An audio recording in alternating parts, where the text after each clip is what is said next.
حضور علیہ السلام جب تشریف لائے تو اس سے قبل کائنات میں ہر سمت اندھیرا ہی اندھیرا تھا، ظلمت ہی ظلمت تھی اور کفر ہی کفر پھیلا ہوا تھا.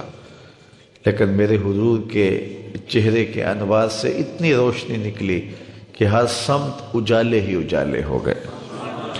شیخ سعدی کی ربائی ہے نا، بالغ العلا بکمالہ ہی، تو اس میں دوسرا مصرع ہے کشفت دجا بجمالہ.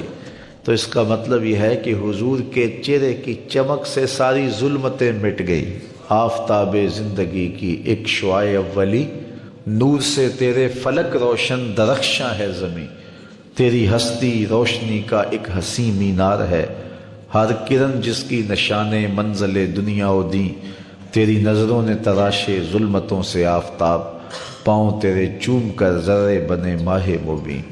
اے غریبوں کے سہارے، اے یتیموں کی مراد، محسن انسانیت تجھ سا کوئی نہیں.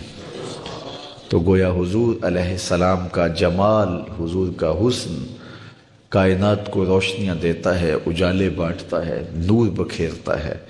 کائنات کے سارے اندھیرے ان کے جمال کی چمک سے ختم ہو گئے اور ہر سمت اجالا ہی اجالا ہو گیا. ناگہاں ساکن ہواؤں پر روانی آ گئی اور چمن کے پتے پتے پر جوانی آ گئی. آج زانوئے ازل نے صبح پہ انگڑائی لی اور مسکرا کر ایک کرن نے ہاتھ میں شہنائی لی. مخزن اسرار قدرت کے امی پیدا ہوئے، غل ہوا دنیا میں ختم المرسلین پیدا ہوئے. سیدہ آمنہ سلام اللہ علیہا فرماتی ہیں جب حضور کی ولادت کے لمحے قریب آئے تو ستارے میرے آنگن کے اتنے قریب آ گئے کہ مجھے لگتا تھا میرے ویڑے میں گر پڑیں گے. اور فرماتے ہیں جو ہی حضور کی ولادت کے لمحے آئے، سیدہ آمنہ سلام اللہ علیہا فرماتی ہیں خرج منی نور ادا لہو قصور الشام. میرے بطن سے ایسا نور نکلا، اس کی روشنی اور اس کی چمک اتنی تھی، میں یہاں بیٹھی مکے میں تھی، شام اور بصرہ کے محلات مجھ کو نظر آنے لگے. یہ سیدہ آمنہ کا قول ہے سلام اللہ علیہا کا، اس کا کوئی بھی انکار نہیں کرتا. تمام مکاتب فکر کے لوگ اس کو مانتے ہیں، تسلیم کرتے ہیں. اور پھر اجالے ہی اجالے پھیل گئے، نور ہی نور پھیل گیا. سیدہ عائشہ رضی اللہ تعالیٰ عنہ اس چمک کی کہانی سناتے ہوئے فرماتی ہیں کہ میں ہاتھ میں سوئی لیے کچھ سی رہی تھی کہ میرے ہاتھ سے سوئی گر گئی، اور حضور کے گھر میں جو دیا ہے اس میں جلانے کے لیے تیل بھی نہیں تھا. تو میں پریشان ہوئی کہ اب گمی ہوئی سوئی کیسے ملے گی. ایسے میں حضور تشریف لائے تو میں نے عرض کیا تو حضور مسکرا پڑے. جس کی تسکین سے روتے ہوئے ہنس پڑے، اس تبسم کی عادت پہ لاکھوں سلام. تو کہا حضور مسکرا پڑے. اب اگلے لفظ سیدہ کے سنیے، فرماتے ہیں فَتُبُيِّنَتِ الْعِبْرَةُ بِشُعَاعِ نُورِ وَجْهِهِ. ایسی روشنی آئی کہ میں نے گمی ہوئی سوئی کو تلاش کر لیا. حضرت قاضی ثناء اللہ پانی پتی علیہ الرحمہ نے تفسیر مظہری کے اندر لکھا ہے کہ باقاعدہ عورتیں حلیمہ سعدیہ کے گھر آئیں اور کہا حلیمہ تو اتنی امیر ہو گئی ہے کہ رات کو بھی چراغ نہیں بجھاتی. بڑے بڑے امیر چراغ بجھا کے سو جاتے ہیں، لیکن تیرے گھر میں رات کو بھی چراغ جلتا ہے. تو بڑی غریب تھی اور تیری تو قسم پرسی ضرب المثل تھی، لیکن اب تو اتنی امیر ہو گئی ہے کہ رات کو چراغ بجھا کے نہیں سوتی. تو حضرت حلیمہ سعدیہ نے فرمایا آؤ تمہیں بتاؤں میرے گھر میں کون سا چراغ ہے. تو باقاعدہ ان عورتوں کو اپنے گھر لے کے گئیں. حضور علیہ السلام پالنے میں تھے، پنگھوڑے میں تھے. تو حضور کی طرف اشارہ کر کے حضرت حلیمہ سعدیہ نے کہا ما کننا نحتاج الی السراج من یوم اخذناہ. جب سے یہ پیارا ہمارے گھر میں آیا ہم نے تو سارے دیے ہی توڑ دیے ہیں. دیے کی ضرورت نہ مشعل کی حاجت، عجب روشنی تو نے پائی حلیمہ. بڑی تو نے توقیر پائی حلیمہ، بنی تو محمد کی دائی حلیمہ. کہتے ہیں حضرت حلیمہ سعدیہ کو دوسرے کمرے میں روشنی کی ضرورت ہوتی، حضور کو اٹھا کے وہاں لے جاتی، اور پھر انہیں جب بھوک تنگ کرتی حضور کے چہرے کو دیکھ لیتی، بھوک بھی مٹ جاتی، پیاس بھی مٹ جاتی، اندھیروں میں چراغاں بھی ہوتا. وہ سارا دن تو صحراؤں میں گھوم لیتی تھی، اسے جب بھوک لگتی تھی لبوں کو چوم لیتی تھی. آقا کریم جب حجرت مدینہ کے لیے رخت سفر باندھتے ہیں، راستے میں آتکا بنت خلف بن معبد نامی ایک خاتون کا گھر آیا. حضور وہاں رک کر کے ان کو کہا کہ اگر تمہارے پاس ہماری خدمت کے لیے کچھ ہے تو ہمیں پیش کرو. بھوک اور پیاس آقا کریم نے محسوس کی. حضور کے جو ساتھی بھی تھے تو اس خاتون نے جس کا نام معبد تھا اس نے کہا کہ لو کانا عندنا شیء ما آوزکم الکرام، ہم دیہاتی لوگ ہیں اور عرب ہیں، ہمارے ہاں مہمان آ جائے تو کوئی کسر نہیں چھوڑتے، لیکن آج اتفاق ایسا ہے کہ ہمارے گھر کچھ ہے نہیں جو آپ کی خدمت کے لیے پیش کریں. عرب لوگ مہمان دیکھ کر کے خوش ہوتے ہیں، پھر مہمان بھی اتنے سونے آ جائیں، لیکن بدقسمتی یہ ہے کہ اس وقت ہمارے پاس کچھ ہے نہیں جو آپ کو پیش کر سکے. ایک جانب ایک بکری بندھی ہوئی تھی، لاغر اور کمزور سی. حضور فرمایا اگر تم کہو تو اس کا دودھ دھو لیں. اس نے کہا اس کی ہڈیوں میں گودا نہیں، کھیری میں دودھ کہاں ہوگا. اگر یہ چلنے کے قابل ہوتی تو ریوڑ کے ساتھ نہ جاتی. فرمایا اگر تم اجازت دو. اس نے کہا مجھے کیا اعتراض ہو سکتا ہے. تو حضرت سیدنا صدیق اکبر نے آگے بڑھ کے بکری کو کھولا اور حضور کے سامنے کھڑا کیا. آقا نے دست شفا، دست رحمت اور دست برکت اس بکری کی پشت پہ رکھا. جو ہی حضور کا ہاتھ آیا تو اس نے جھرجھری لی، ٹانگیں چوڑی کر دی، اس کی کھیری میں دودھ اتر آیا. حضور علیہ السلام نے فرمایا کہ کوئی برتن لا. اس نے گھر کا برتن پیش کیا. حضور نے دودھ دھوا تو جھاگ اٹھنے لگی، حتیٰ کہ گھر کے سارے برتن دودھ سے بھر گئے. معبد کے گھر کی تھالیاں بھی دودھ سے بھر گئی. حضور نے بھی پیا، حضور کے ساتھیوں نے بھی پیا. معبد اور گھر میں اس کا ایک بچہ تھا، اس کے پاس، اس نے بھی دودھ پیا. حضور علیہ السلام نے دعائے برکت دی اور چلے گئے. معبد کو حضور کا پتہ پوچھنا یاد نہ رہا، بس حضور کے حسن اور جمال میں کھو گئی اور پوچھنا یاد نہ رہا کون ہو، کدھر سے آئے ہو، نام کیا ہے. شام کو جب معبد بکریوں کا ریوڑ لے کر کے واپس پلٹا، اس نے کچی کلی پہ نور برستے دیکھا، انوار اترتے دیکھے. معبد کا شوہر معبد کہتا ہے کہ کیا ماجرا ہے، آج ہمارے گھر میں یہ جو رونق ہے اور یہ جو تازگی ہے اور یہ انوار اتر رہے ہیں، کیا ماجرا ہے. تو معبد کو حضور کا نام تو پوچھنا یاد نہیں رہا. اس نے اپنے طور پہ حضور کا نام رکھ لیا. اس نے کہا آج ہمارے گھر میں مبارک آیا تھا، آج ہمارے گھر میں مبارک آیا تھا. معبد پوچھتا ہے کہ مبارک کیسا تھا جو سارے گھر کو روشن کر گیا، وہ کیسا تھا. تو معبد تاصف رسول اللہ صلی اللہ علیہ وسلم، معبد حضور کا حلیہ بیان کرتی، کہتی ہے فقالت رأیت رجلا ظاہر البزاد، میں نے ایک ایسا شخص دیکھا ہے کہ جس کا رنگ نکھرا ہوا تھا، جس کا چہرہ چمک رہا تھا. اللہ اکبر. حدیث بہت طویل ہے. قسیم وسیم وفی عینیہ داج وفی اشفارہ وطف وفی صوتہ سہل احول اکحل ازج اکران وفی عنقہ سطع وفی لحیتہ کساسہ. کا کیا بتاؤں، رنگ سونا تھا، ابرو ملے ہوئے تھے، پلکیں لمبی تھی، آنکھیں سرمگی تھی، گردن سراہی جیسی تھی، ہاتھ خوبصورت تھے، خاموش ہوتے تو پھر بھی وقار ہوتا. لیکن میں معبد کا صرف ایک جملہ آپ کی نظر کرنا چاہ رہا ہوں. ہزارہا مصنفین، نثر نگار اور شعراء اور ادباء کے سارے ادب پارے اور ساری نثر نگاریاں اور ساری انصاف پردازیاں اس کے ان دو جملوں پہ قربان. معبد نے کیا کہا، میرے شوہر میں کیا بتاؤں کہ وہ مبارک کیسا تھا، میں کیا بتاؤں وہ مبارک کیسا تھا. بس اتنی بات سن لو. ابہ الناس وَأَجْمَلَهُ مِنْ بَعِيدٍ وَأَحْسَنَهُ مِنْ قَرِيبٍ. وہ اتنا سونا تھا جب کوئی اس کو دور سے دیکھتا تو سونا نظر آتا، قریب آ کے دیکھتا تو اور سونا نظر آتا. یہ دو جملے اس کے دیکھیے. دور سے کوئی دیکھے تو پھر بھی سونا، قریب آئے تو پھر بھی. کچھ لوگ دور سے بھلے لگتے ہیں، قریب آئے تو نقوش میں وہ کشش نہیں ہوتی ہے. کچھ لوگ قریب سے سونے، دور سے دھندلے ہو جاتے ہیں. لیکن کہا وہ اتنا سونا تھا، دور تھا پھر بھی سونا لگتا تھا، قریب آیا تو پھر بھی. اچھا یہاں اس نے حضور کی سیرت بھی بیان کی ہے. کچھ لوگ دور سے اچھے لگتے ہیں، قریب آ کے اچھے، دور سے اچھے لیکن رشتہ داری کر کے دیکھو تو اچھے نہیں ہیں، کاروبار کر کے دیکھو تو اچھے نہیں ہیں، دوستی لگا کے دیکھو تو اچھے نہیں ہیں، سفر کر کے دیکھو تو اچھے نہیں ہیں. وہ کیا کسی نے کہا اس کے لہجے میں یوں تو برف تھی لیکن جو چھو کے دیکھا تو ہاتھ جل گئے. کچھ لوگ دور سے سہانے سہانے، قریب آئیں تو کان پھٹے ڈھول کی طرح. لیکن اس نے حضور کی صورت بھی بیان کی اور ان جملوں میں حضور کی سیرت بھی بیان کی. کہا وہ اتنا سونا تھا، دور تھا تو پھر بھی سونا لگتا تھا، قریب آ گیا تو پھر بھی سونا لگتا تھا. دور تھا تو نظریں جھکی ہوئی تھی، قریب آیا تو حیا کے پہرے تھے. عجیب حسن تھا، عجیب رنگ تھا. حضور دور سے بھی سونے اور قریب سے بھی. جنہوں نے قریب سے دیکھا نا انہوں نے کہا کل قمر لیلۃ البدر لم ارا قبلہ ولا بعدہ مثلہ. کیا پوچھتے ہو، 14ویں رات کا چمکتا ہوا چاند تھے حضور. حضور جیسا نہ پہلے دیکھا نہ بعد میں دیکھا. یہ کس نے کہا؟ حضرت ابو ہریرہ نے. جس نے پاس کھڑے ہو کر کے دیکھا، جس نے قریب سے دیکھا اس نے کہا کل قمر لیلۃ البدر.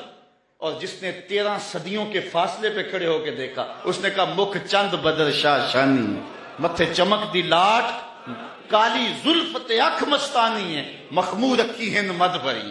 جس نے قریب کھڑے ہو کے دیکھا اس نے کہا کہ چاند چڑھا ہوا تھا اور حضور لال دھاری دار یمنی چادر اوڑھ کے آرام کر رہے تھے. یہ حضرت جابر بن سامورہ کہتے ہیں کبھی اسے دیکھوں کبھی انہیں دیکھوں، فائزہ ہوا اندی احسن من القمر.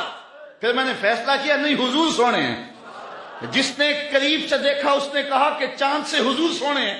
اور جو 13 صدیوں کے فاصلے پہ کھڑے ہو کے بریلی سے دیکھتا رہا اس نے کہا خورشید تھا کس زور پر، کیا بھڑ کے چمکا تھا قمر، بے پردہ جب وہ رخ ہوا یہ بھی نہیں وہ بھی نہیں.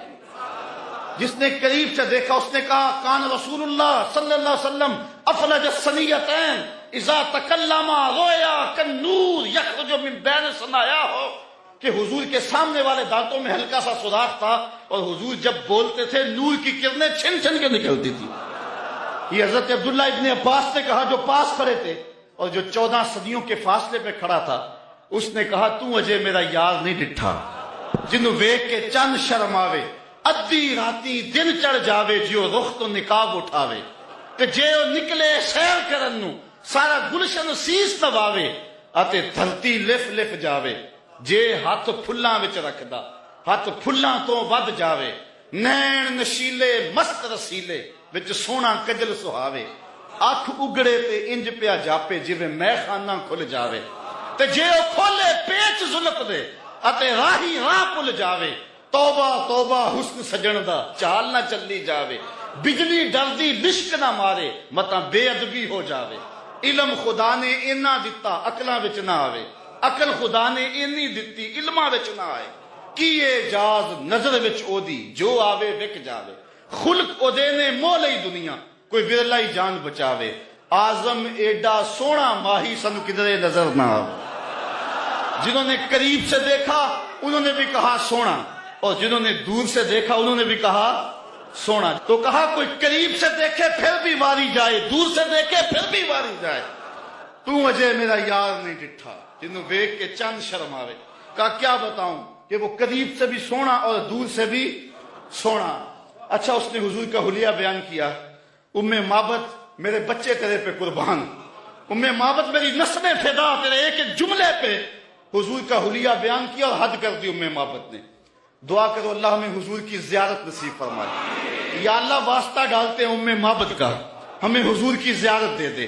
یہ آنکھیں اس قابل تو نہیں ہیں لیکن مالک تو کرم کر، ہم تیرے محبوب کا نام لے رہے ہیں، ام مابت کا صدقہ حضور کی زیارت دے دے. اچھا ام مابت نے حضور کا حلیہ بیان کیا، مبارک کا حلیہ بیان کیا. ام مابت حلیہ بیان کر کے فارغ ہوئی تو بچہ بولا امی وہ بکری والی بات سنائی نہیں، جو بکری کی پشت پہ ہاتھ پھیرا تھا مبارک نے وہ تو بات نہیں سنائی. اللہ اکبر.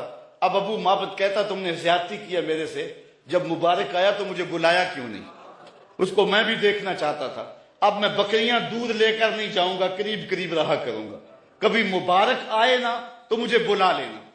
اب وہ سارے گھر کے افراد مبارک کا انتظار کر. ابو مابت کے جذبات یہ تھے ایک بار ہی دیکھ لوں، لیکن ام مابت کہتی تھی کاش کے روز بھی گزرے، مبارک کا روزانہ گزر ہو یہاں سے. ایک دن ام مابت سودا سلف لینے کے لیے قریبی بستی میں گئی، نہ ملا تو آگے بڑھ گئی، آگے شہر مدینہ میں جا پہنچی. سودا خرید رہی تھی، بچہ بھی ساتھ تھا کہ حضرت ابوبکر صدیق گزرے. تو بچے نے جب دیکھا نا تو تڑپنے لگا اور اس کے لفظوں میں وہ بے ساختگی اور اس کی تڑپ ظاہر ہو رہی ہے. اس نے کہا یا امہ ان ھذا الرجل الذی کان مع المبارک، امی اس دن جو مبارک کے ساتھ نہیں بندہ تھا یہ جا رہا ہے. سودا چھوڑا حضرت ابوبکر صدیق کے پیچھے. اور پوچھتے ہیں مبارک کہاں ہے؟ تم تو مل گئے ہو، مبارک کدھر ہے؟ اب نام تو اپنے طور پہ رکھا ہوا تھا۔ حضرت ابو بکر صدیق فرمایا کس مبارک کو ڈھونڈ رہی ہو؟ کہا وہی جس نے بکری کی پشت پہ ہاتھ پھیرا تھا۔ کہا آؤ تمہیں مبارک کے ڈیرے پہ لے چلو۔ حضور صحن مسجد نبوی میں بیٹھے ہوئے تھے۔ جب بچے نے دیکھا تو پھر چیخا اور کہا امی وہ دیکھو مبارک بیٹھا ہوا۔ یہ حضور کے قدموں میں بیٹھ گئی اور برکت لوٹی۔ حضور نے اسلام دیا، انہوں نے قبول کیا، واپس پلٹے، گھر آئے۔ شام کو ابو معبد کے واپس آنے کا جب وقت ہوا نا تو ماں کہتی تھی بیٹے تو خاموش رہنا، میں بتاؤں گی تمہارے باپ کو۔ بیٹا کہتا نہیں امی، مبارک کے ساتھی کو میں نے دیکھا تھا، اس لیے میں نے بتانا ابو کہ ہم مبارک کو دیکھ آئے ہیں۔ شام کو جب ابو معبد آیا نا، یہ دونوں بتانے لگے، وہ پہلے ہی بول پڑا، کہا گھر پھر چمک رہا ہے، مبارک پھر آیا تھا؟ انہوں نے کہا مبارک تو نہیں آیا، ہم اس کا ڈیرا دیکھ آئے ہیں۔ کہا کدھر رہتا ہے؟ کہا جسے دنیا محمد کہتی ہے وہی تو مبارک ہے۔ پھر اگلے دن ابو معبد بھی حضور کے قدموں میں بیٹھا ہوا تھا۔ وہ بکری ام معبد کے پاس عام و رمادہ تک زندہ رہی۔ اہل سیر لکھتے ہیں کہ حضرت عمر کے دور میں ایک سال آیا تھا جب قحط پڑا تھا اور درخت بھی سوکھ گئے تھے، جانوروں کی چھاتیاں بھی خشک ہو گئی تھی، کنووں کے پانی بھی نیچے چلے گئے تھے، حوض بھی خشک ہو گئے تھے، کہیں سے پانی کا کوئی قطرہ نہیں ملتا تھا، لیکن ام معبد کے ڈیرے سے بکری کا دودھ مل جاتا تھا، کیونکہ حضور علیہ السلام نے اس بکری پر اپنا دست شفا پھیرا تھا، اپنا دست برکت پھیرا تھا۔ یہ حضور علیہ السلام کے ہاتھ کی اور حضور علیہ السلام کے دست نور کی برکت ہے۔ یہ ہاتھ تو اٹھ جائے تو چاند کے ٹکڑے ہوتے ہیں، یہ ہاتھ اٹھ جائے تو سورج پلٹ کے اثر کے وقت پہ آتا ہے۔ اللہ اکبر، یہ جدھر ہاتھ ہو جاتے ہیں ادھر ہی کائنات کا نظام ہوتا ہے۔ اللہ تعالی ہمیں حضور کی محبت نصیب فرمائے۔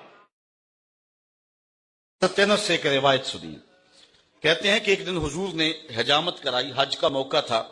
ثم دعا بالحلاق، حضور علیہ السلام نے جو ہے وہ حجام کو بلایا، بناول الحالق شقہ الایمن، حضور نے اپنی دائیں جانب حلاق کے آگے کی، فحلقہ، تو اس نے آپ کے بال مبارک کاٹ دیے۔ ثم دعا ابا طلحہ الانصاری، پھر حضرت ابو طلحہ انصاری کو بلایا، فآتاہ، اور ان کو وہ بال عطا کر دیے۔ ثم ناول شقہ الیسر، پھر اپنی بائیں جانب حجام کے آگے کی، فقال اہلک، اور فرمایا اب یہاں سے بال کاٹو، فحلقہ، اس نے بال کاٹے، فآتاہ ابا طلحہ، وہ بال بھی حضرت ابو طلحہ انصاری کو دے دیے، فقال اقسمہ بین الناس، پھر فرمایا اے ابو طلحہ یہ بال لوگوں میں بانٹ دو۔ حضرت عثمان بن عبداللہ روایت کرتے ہیں کہ حضرت ام سلمہ رضی اللہ تعالی عنہا کے پاس، حضور کی زوجہ محترمہ کے پاس حضور کے کچھ بال تھے۔ مدینے میں جب کوئی بیمار ہو جاتا تو وہ لے کر کے ان کے پاس آ جاتے، تو وہ ڈبیا سے بال نکالتی اور وہ ان بالوں کو اس پانی کے گلاس کے اندر حرکت دیتی، اور جب حضور کے مبارک منہ نور کی برکت اس پانی میں آ جاتی تو مریض کو دے دیتی، اللہ شفا عطا فرما دیتا۔ صحابہ میں ایک نام ایسا ہے جن کو کبھی زندگی میں کوئی شکست نہیں ہوئی، اور وہ نام ہے حضرت خالد بن ولید کا۔ چونکہ انہیں سیف اللہ کہا گیا، اور اللہ کی تلوار کو کون شکست دے سکتا ہے، بلکہ حضرت خالد بن ولید کی آرزو تھی کہ میں راہ حق میں شہید کیا جاؤں، لیکن یہ آرزو ان کی پوری نہیں ہو سکی، اور وہ بستر پہ اپنی طبی موت فوت ہوئے، اس لیے کہ اللہ کی تلوار کو کون توڑ سکتا تھا۔ تو حضرت خالد بن ولید جس جنگ میں بھی گئے ہیں انہیں کامیابی ہوئی۔ ایک مرتبہ حضرت خالد بن ولید پر مشکل آ گئی۔ حضرت رافع بن عمر تائی، وہ بھی آپ کے ساتھی تھے، آپ کے نائب کمانڈر تھے، تو انہوں نے کہا کہ لگتا ہے آج قضا آ گئی، جو حالات ہیں مسلمان پسپا ہونے لگے، اور یہ پہلی بار ایسا ہوا تھا کہ خالد بن ولید کی قیادت میں لڑی ہوئی کوئی جنگ اس میں پسپائی ہو رہی ہے۔ تو حضرت عمر بن رافع الطائی نے کہا کہ لگتا ہے قضا آ گئی ہے، تو حضرت خالد بن ولید نے کہا کہ مجھے بھی ایسا ہی لگتا ہے کہ کوئی مشکل بن گئی ہے۔ ادھر یہ پسپا ہو رہے ہیں، ادھر حضرت ابو عبیدہ کو حضور مدینے میں خواب میں ملے اور کہا تم یہاں بیٹھے ہوئے ہو، اللہ کے شیر پہ مشکل بنی ہوئی ہے۔ بس رات کے موقع پہ حضرت ابو عبیدہ نے اعلان کروا دیا، کہا جلدی تیار ہوئے مجاہد، حضرت خالد بن ولید کی مدد کو پہنچنا ہے۔ ایک دم قافلہ تیار ہو گیا، وہ تو ہر وقت تیار رہتے تھے، مجاہد نبی کے راستے کے، حق کی راہوں کے مسافر۔ یہ لشکر تیار ہو کے حضرت ابو عبیدہ کی قیادت کے اندر جب نکلا تو راستے کے اندر انہوں نے ایک منظر دیکھا کہ لشکر سے تھوڑا سا ہٹ کر کے ایک نقاب پوش سوار بھی ساتھ ساتھ چلتا جا رہا ہے. تو حضرت ابو عبیدہ نے اپنے جاسوس سے کہا کہ جاؤ اس کو دیکھو یہ کون ہے اور کچھ لوگ لے جاؤ اور اس کو پکڑ کے لے آؤ. جب لوگ ان کے قریب گئے تو انہوں نے کہا کہ میرے قریب نہ آنا، میں حضرت خالد بن ولید کی بیوی ام تمیم ہوں. تو کہا کہ تم رات کے موقع پہ لشکر کے ساتھ اس مشکل حالت میں کیوں جا رہی ہو؟ تو انہوں نے کہا کہ جب حضرت ابو عبیدہ نے اعلان کروایا نا کہ جنگ کے لیے نکلو، حضرت خالد بن ولید پہ مشکل آئی ہوئی ہے، تو میں پریشان ہو گئی کہ اللہ کے اس شیر پر کبھی مشکل آئی تو نہیں تھی، تو کیا ہوا؟ تو میں نے جب غور کیا تو ان کی ٹوپی گھر رہ گئی ہے جس میں حضور کے بوئے مبارک سیے ہوئے ہیں، اور جب بھی وہ جنگ پہ جاتے ہیں تو وہ ٹوپی نہیں بھولتے. تو آج وہ میں نے غور کیا کہ ان پہ مشکل کیوں آئی ہے، تو میں نے غور کیا تو ٹوپی گھر پڑی ہوئی ہے، میں ان کو ان کی امانت دینے جا رہی ہوں. یہ لشکر جب پہنچا ادھر حضرت خالد بن ولید نے جبیلہ بن اہم کے مقابلے کے اندر محاذ کو سنبھالا ہوا تھا کہ اچانک 2-3 سوار آگے بڑھے اور جدھر وہ جاتے ہیں دشمن کو دھکیلتے چلے جاتے ہیں. حضرت خالد بن ولید نے دیکھا کہ ایک نقاب پوش سوار بھی ان سواروں میں ہے، تو آپ نے اپنے گھوڑے کو ایڑ لگائی اور آگے بڑھ کے کہا اے نقاب پوش تو کون ہے؟ تیری تلوار کے آگے کوئی ٹھہرتا ہی نہیں ہے. تو اس نے تھوڑا سا پردہ سرکایا، کہا مجھے پہچانتے نہیں؟ آنا زوجتو کا ام تمیم، میں تمہاری بیوی ام تمیم ہوں، اور تم حضور کے بالوں والی ٹوپی بھول آئے تھے تو میں دینے آئی ہوں. اور پھر آگے بڑھ کے ان کو ٹوپی دی. حضرت خالد بن ولید نے ٹوپی سر پہ رکھی، اللہ نے اسی دن پتہ عطا فرمایا. حضور نبی رحمت صلی اللہ علیہ وآلہ وسلم کی ولادت سے پہلے کائنات کا نقشہ بہت زیادہ عجیب و غریب تھا. ظلم، تعدی، جور و جبر کا بازار گرم تھا اور انسانیت سسکیاں لے رہی تھی. سکا باپ اپنی بیٹی کو زندہ درگور کر دیتا تھا. بہنوں کی توقیر نہیں تھی. مائیں عزت کی مسند پر اور باپ وقار کی مسند پر نہیں تھے. غلاموں کے ساتھ بدترین سلوک ہو رہا تھا اور یتیموں کو دھکے دیے جا رہے تھے. اور پھر یہ سب کچھ پوری ڈٹائی کے ساتھ کیا جا رہا تھا.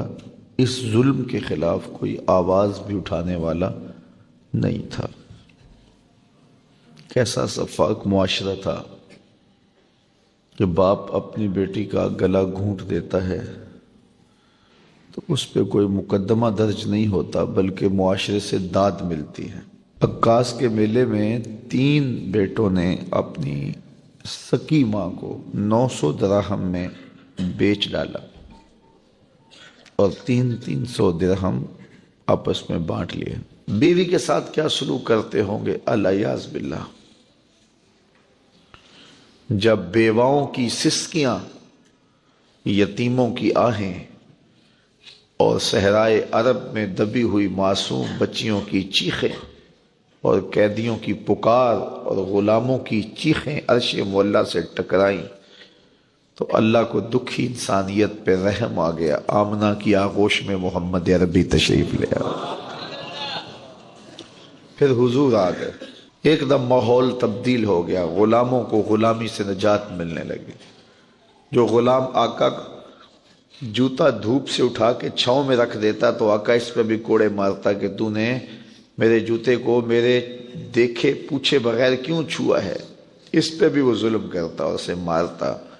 اب اس غلام کا ماجرا ذرا غور سے دیکھیے.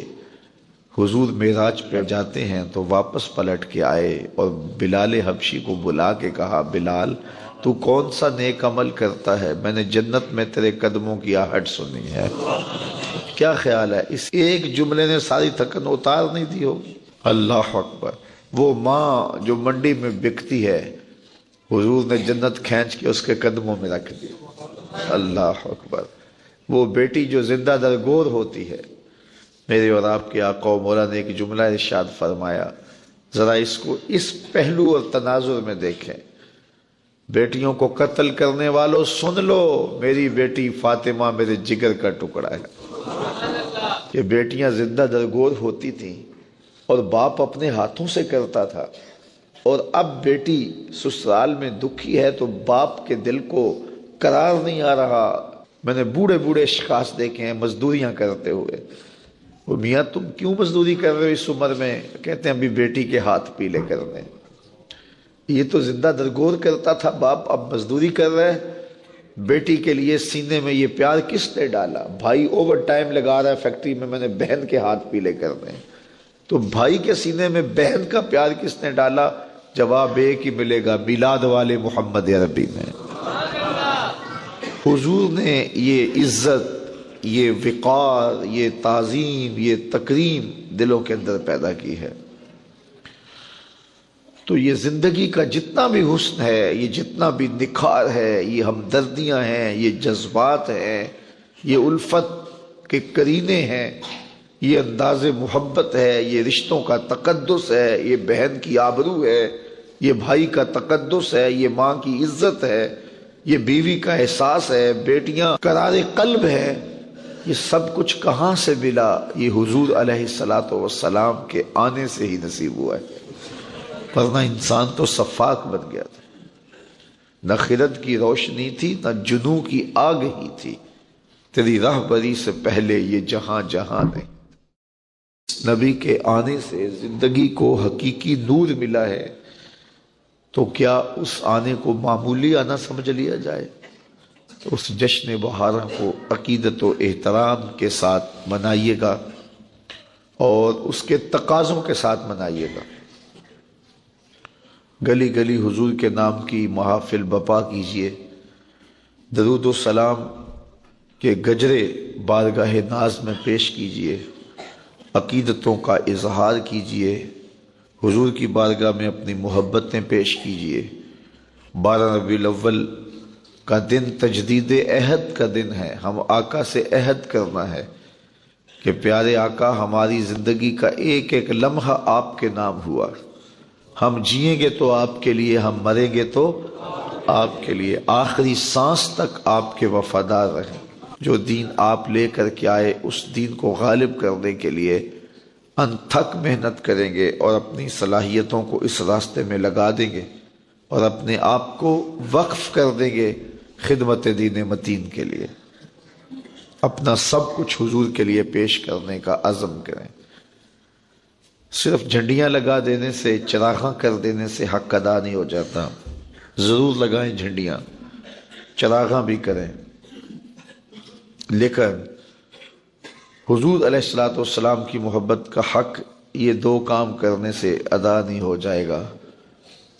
میں تو کہا کرتا ہوں کہ جس طرح گلیوں کو صاف کر رہے ہو، کوئی جھاڑو لے کے دل نگر میں بھی آؤ. حسد، حقد، کینے، بغض، نفرت کتنے کتنے ڈھیر پڑے ہوئے ہیں دل کی گلیوں میں. آؤ کوئی جھاڑو لے کر کے ذرا دل کو بھی صاف کرو.